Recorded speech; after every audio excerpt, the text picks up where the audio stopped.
Okay, so this is the empirical formula calculation. Now, it doesn't come up every year, but 5 of the past 6 years it has come up, and it's always exactly the same situation. And the last slide, there are previous exam questions, and you'll notice how similar they are every single year. So we've got here, there's a few things that are really important to remember straight up.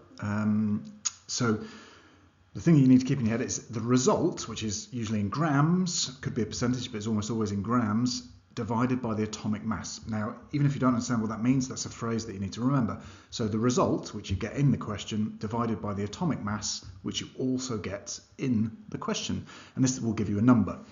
Then you need to do a few other things, but the first thing you need to do is remember the result in grams or a percentage divided by the atomic mass, and both those numbers are in the question. And that'll give you a number. Now, if you only stop there, if you do that and you stop there, you'll get half the points available, but we'd probably best to carry on and get the full answer. So here's a question. So it says, what is the empirical formula of a compound containing 40% sulfur and 60% oxygen? The relative atomic mass is sulfur is 32 and oxygen is 16.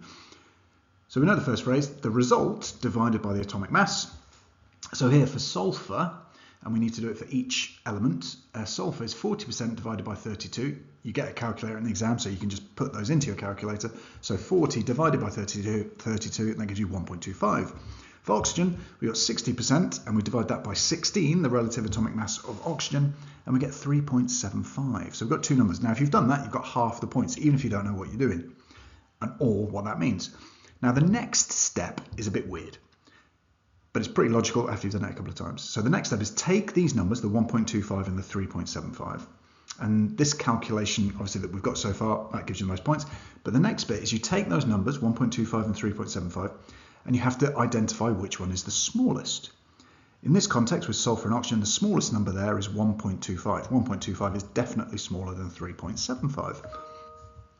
So with 1.25 being the smallest one, you then divide by 1.25. So obviously 1.25 divided by 1.25 equals 1. Any number divided by itself always equals 1, but you can use the calculator to make sure.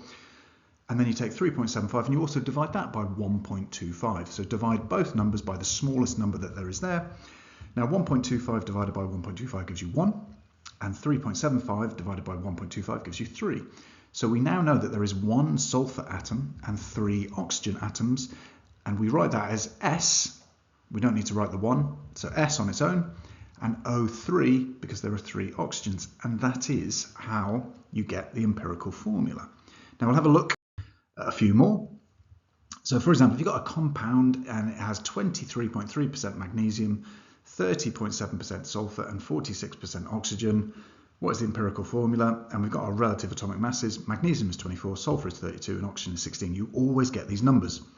So we know that you need to have the result, the grams or the percentage, divided by the relative atomic mass. So we do those 3 equations. Magnesium, we do that equation, 23.3 divided by 24, and that's about 1, so 0.97. Sulfur, 30.7 divided by 32, again, it's about 1, 0.97. And oxygen, 46 divided by 16, that gives us 2.85. So we identify what is the smallest number, and here it is 0.97, and divide all of those 3 numbers by that. So 0.97 divided by 0.97 is 1. A number divided by itself is always 1. The next one is 0.97 divided by 0.97, so that's another 1. So we know that there is 1 magnesium, there is 1 sulfur. So oxygen, 2.85 divided by 0.97 gives us about 3.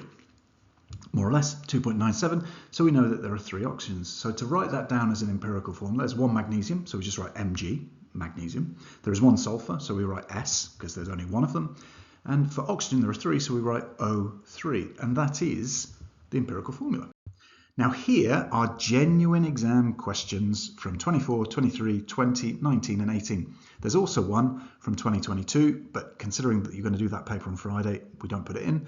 The only year that it's missing is 2021, and it might actually, when I do a bit more research, be in the other chemistry paper, but I don't know. So it's pretty much guaranteed to be every year, and as you can see and you read through these questions, they're all exactly the same. They give the result in grams, and they give you the relative atomic mass. If you follow the previous steps, you'll get your answer. Now, You can do this and write the answers in the comments and I'll correct them if you want me to, or you can just ask me and I'll tell you. And that's that. Thank you.